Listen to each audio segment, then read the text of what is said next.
junto con la macrofauna, hacen que el suelo esté activo, y es una relación muy estrecha. Bueno, más o menos es una introducción rápida.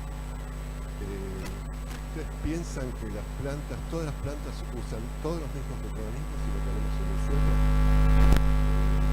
Siempre pensamos que todo lo que está en las plantas. Un ejemplo de 2008, agarraron una maceta exactamente en el suelo, sin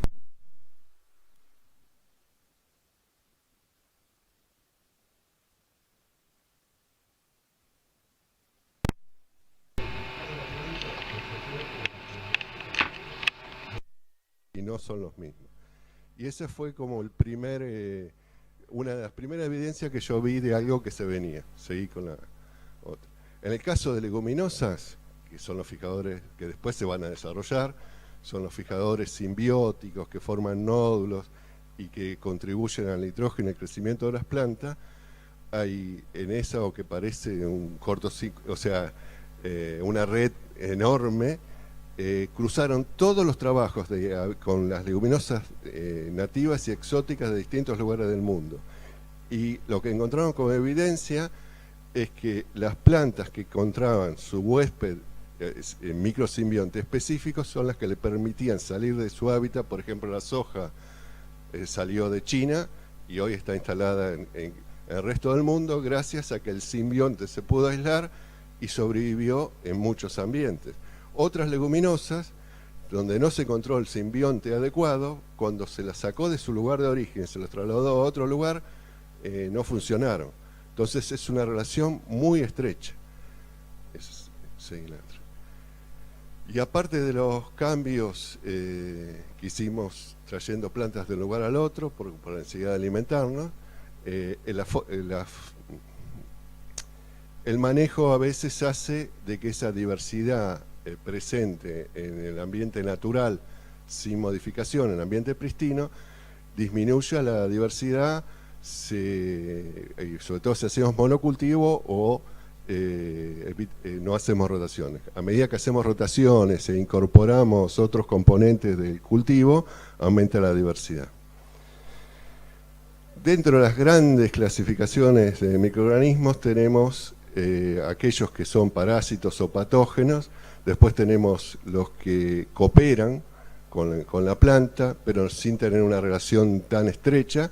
Y después tenemos los mutualistas o simbióticos, donde claramente se destacan los fijadores de nitrógeno y las micorrizas. Las micorrizas, aunque por ahí no se inoculen, están presentes en la mayoría de los cultivos y son un participante muy fuerte en suelos que están digamos con situaciones por ahí de bajos niveles de fósforo. En condiciones forestales son los que unen la matriz de todo ese bosque. O sea, tienen un rol fundamental transportando nutrientes e inclusive dando tolerancia a distintos estreses. Y bueno, los fijadores de nitrógeno, bueno, son bastante conocidos y después, bueno, lo van a volver a contar. ¿Sí? Y las acciones que pueden hacer muchos de los microorganismos, que pueden ser asociados o endófitos. Endófitos es que ya viven en espacios celulares y se pueden ser transportados de la raíz a otras partes de la planta. Tienen acciones de solubilización, acciones de fijación, acciones de defensa contra microorganismos patógenos. Todos estos microorganismos que tienen acción positiva generalmente se los denomina promotores del crecimiento. Algunos son para acciones de biocontrol y otros para promoción directa. Sí. Y estos serían los ejemplos de promoción directa: solubilización de fosfato, producción de fitohormonas, fijación biológica de nitrógeno y otras componentes que hacen un efecto sobre el crecimiento. Y por otro lado tenemos los biocontroladores, que por antibiosis, por competición o por otras acciones desplazan al patógeno y con eso nos ayudan al crecimiento. Y bueno, hasta ahí es todo lo que conocemos del desarrollo de bioinsumos, bioinoculantes, inoculantes, promotores, con la palabra que quieran darle. Esa es la microbiología actual, digamos. Solo hay, y es lo que aplicada actual, digo, ¿no? es lo que venimos viendo hasta ahora. Hasta ahora es eso, microorganismos seleccionados, cepas seleccionadas, y ahora se viene otra cuestión, o sea, las palabras ya estaban, un poco se pensaba anunciar con el consorcio. Los consorcios son microorganismos asociados, digamos, más que una coinoculación, en búsqueda de una respuesta a la planta. Pero hoy ya tomó fuerza, hace muchos años que está la palabra, que es la palabra microbioma. Y pasa a la siguiente. En la diapositiva ven, ya se quiere ingeniar microbiomas. ¿Y qué es un microbioma? El microbioma son los microorganismos, ahí igual después tienen la presentación, tanto la definición. Una definición muy sencilla es todos los microorganismos presentes o asociados a un determinado hábitat.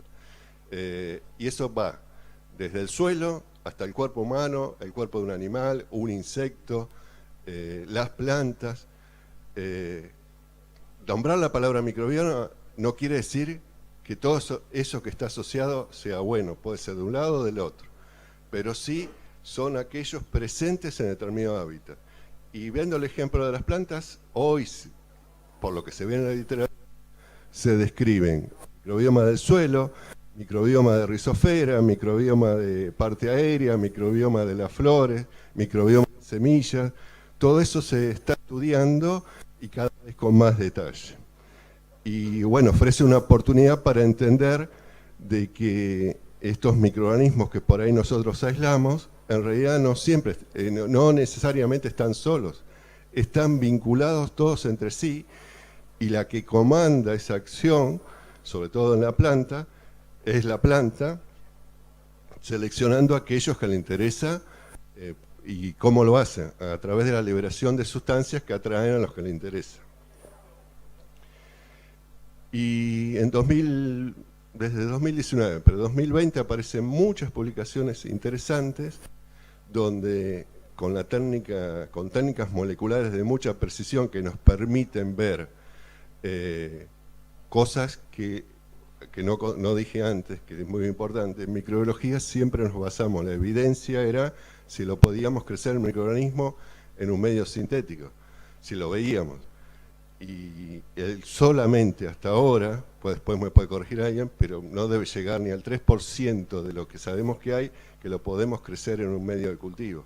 A veces porque no sabemos cultivarlo, otras porque están ligados uno a otro, entonces si cultivamos a uno, solo no crece, y si ponemos todos juntos sí crece. Hay muchas cuestiones en la parte práctica que no nos permite ver todo lo que hay. Y aparecieron técnicas moleculares como la metagenómica y muchas otras que permiten determinar e identificar lo que está ahí sin necesidad de crecerlo. Y eso nos dio, abrió todo un mundo. Y apareció también, se asoció a la bioinformática. Y bueno, hay gente que se puso a ver la trazabilidad de todo lo anterior, es decir, los cultivares anteriores, se metió en mejoramiento con estos temas, porque microbioma se metía como algo más de microbiología, más de la disciplina, se metió desde mejoramiento, y en este caso se hicieron el año pasado en un congreso en Uruguay, donde estudiaron los trigos ancestrales versus los trigos actuales. Y lo que encontraron es que o sea, el trabajo es complejo de entender el detalle de las técnicas que utilizaron, pero lo interesante es que en los cultivos ancestrales, previo al mejoramiento, una de las especies más frecuentes de bacterias presentes son Pseudomonas, que son muy conocidas como promoción del crecimiento.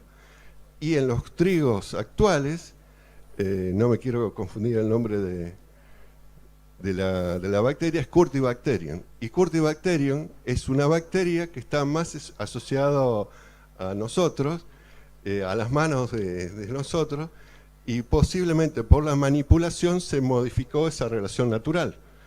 Entonces, como un aviso al mejoramiento, que en realidad no tenía forma de saberlo porque no usaban estas técnicas, hicimos cosas sin saber y dejamos la microbiología de lado. Y en la diapositiva se ve claramente, sin ir a mucho detalle, cuando se compara los trigos actuales versus, sobre todo la parte donde están las barras, En los trigos actuales la diversidad es muchísimo más amplia. Los trigos antecesores solamente tenían interacciones con determinados microorganismos. ¿Y qué le permitía eso? Por lo menos lo que llegaron estos investigadores,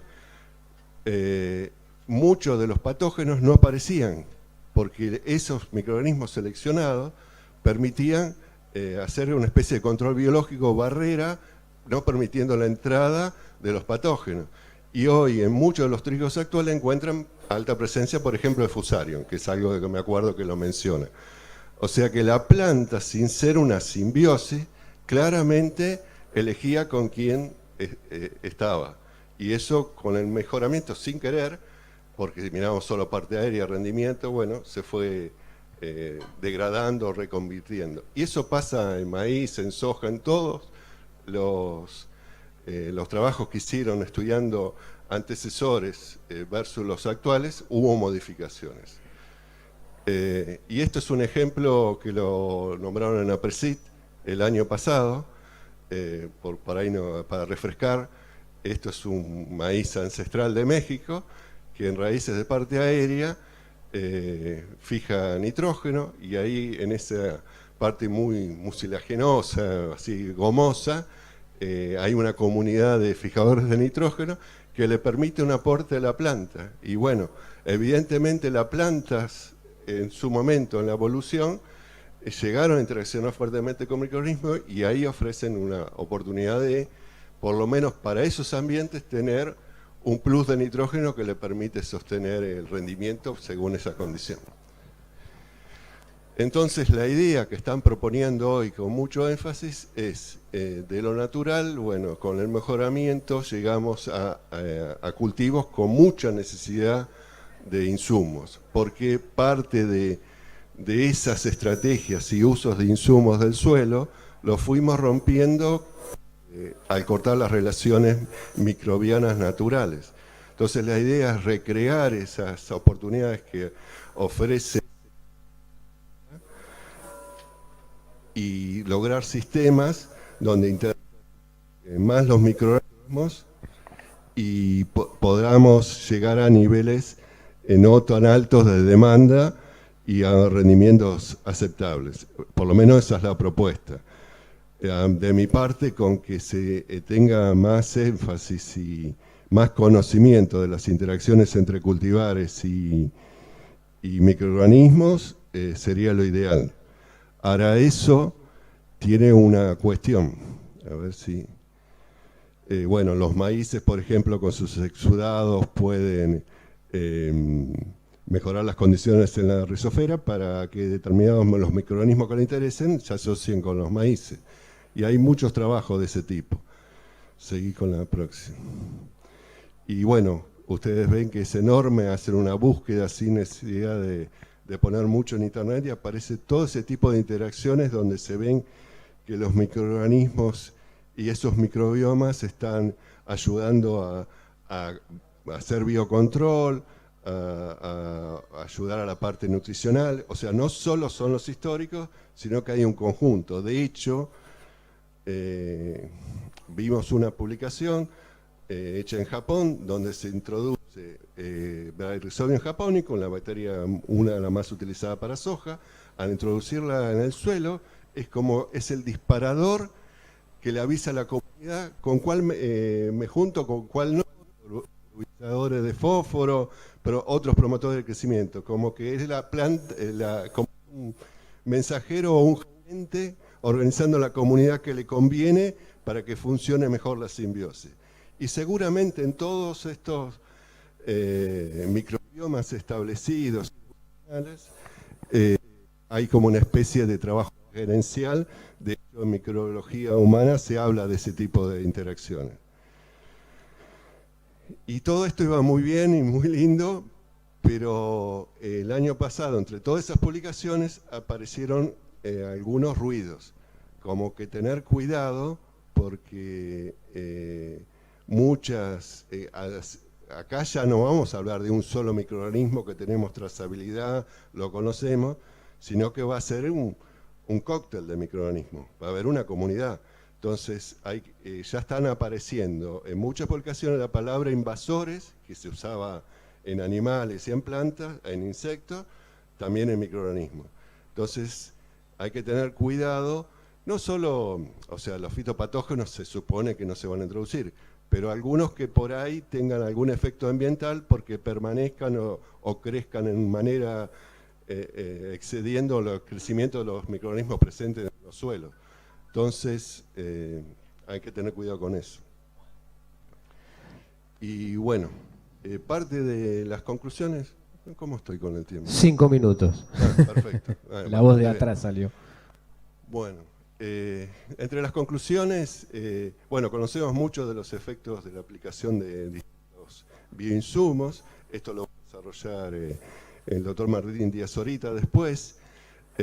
Conocemos las formulaciones adecuadas, las tecnologías de inoculación, cada vez hay más avance.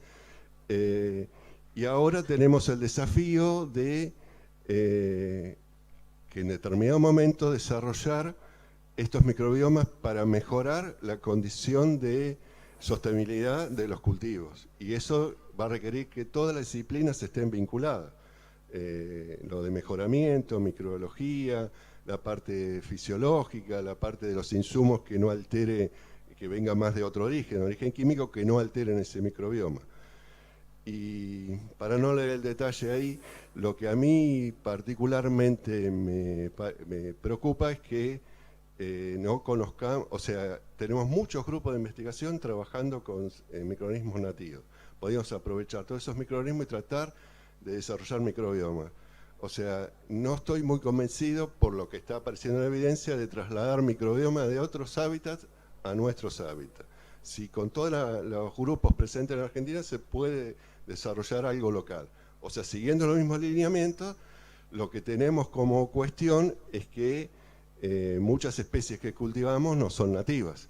Entonces, bueno, tendría que trabajarse pensando en nuestros ambientes, qué microorganismos de esos que se asocian naturalmente con las plantas, estas sobre todo me estoy refiriendo a trigo, a soja, por ejemplo, maíz no tanto, porque podemos encontrar cosas nativas o poroto, pero sí trigo y soja. Bueno, con qué especies microbianas se asocia y formar esos microbiomas delineados desde la formulación.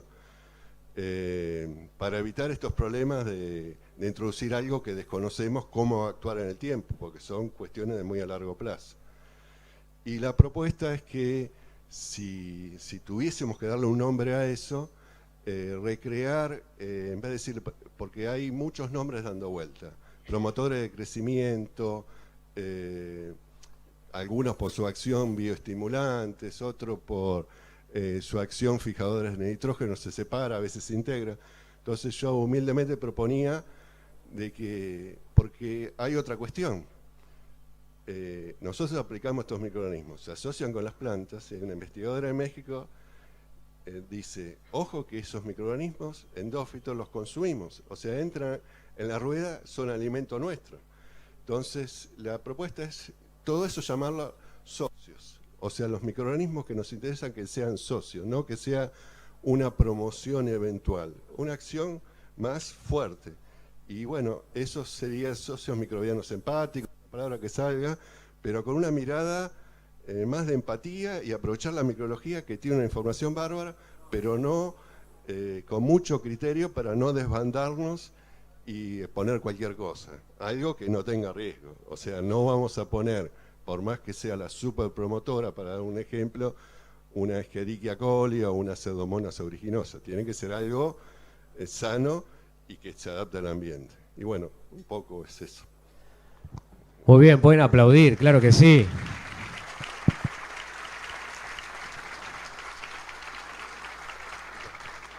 ¿Alguien le quiere hacer alguna pregunta? Alejandro, ¿alguien dijo yo? ¿Alguien levante la mano? Sí, aprovechenlo. Si no, igualmente lo van a ver caminando por ahí y pueden interlocutar mano a mano. Pero allá hay una pregunta, mirá, vení. Me voy a acercar por allá.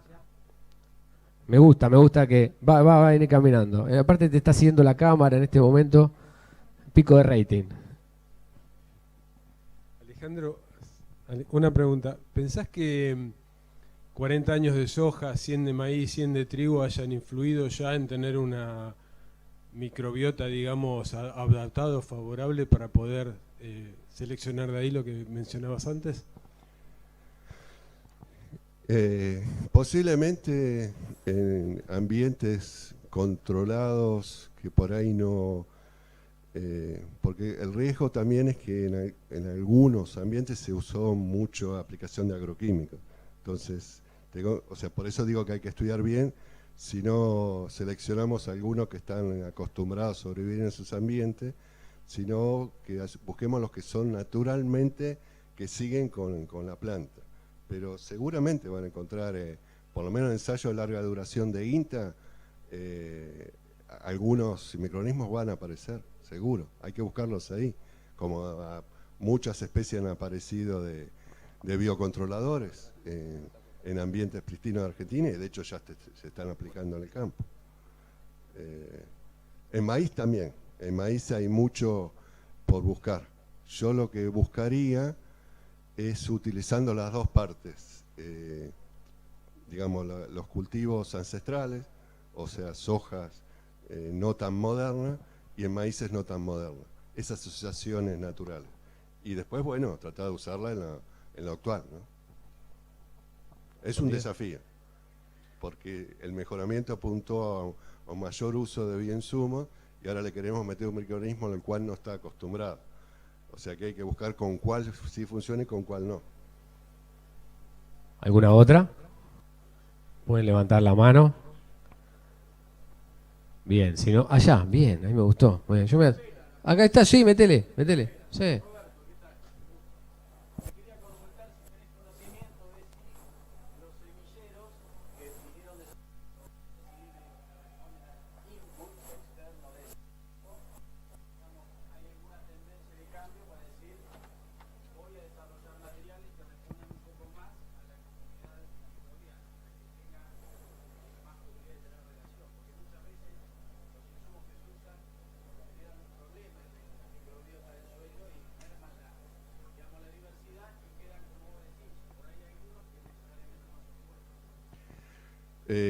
O sea, no sé en nuestras condiciones, pero justo el de la publicación, el italiano Máximo, evidentemente está trabajando con gente que está en el tema, porque usó una enorme cantidad de materiales, y cuando yo le pregunté así por el chat, me dice, sí, no, la idea es eso, armar un microbioma, y bueno, seguramente tendrá empresas o semilleros asociados, pero eso es Europa. Pero bueno, yo lo que digo, que lo de Europa está muy bien, pero habría que replicar lo mismo en nuestras condiciones. Porque aparte hace la sustentabilidad total del sistema. Si le encontramos la vuelta de que todo esté colaborando, no es que uno solo sea la solución. Porque hay cosas que no vamos a poder evitar. Fertilizar con fósforo, y no, hasta ahora no sé si hay una forma mágica de aportarlo. O sea, hay cosas, pero llegar a un nivel más balanceado. Esa es la idea. Y tratar de agredir lo menos posible al sistema para aprovecharlo. No solo, o sea, por el sistema de la agresión en sí, sino que por ahí le estamos al microorganismo dando una función que a lo mejor no es se pone a degradar, qué sé yo, un rizobio degrada de todo. Pero lo ideal es que si esté fijando, no que esté degradando un herbicida o un fungicida. Lo ideal es que fije. Esa es un poco la idea de lo que quiero comentar. Que trabajen al máximo en lo que saben hacer. ¿Una más? Ahí, ¿te alcanzo?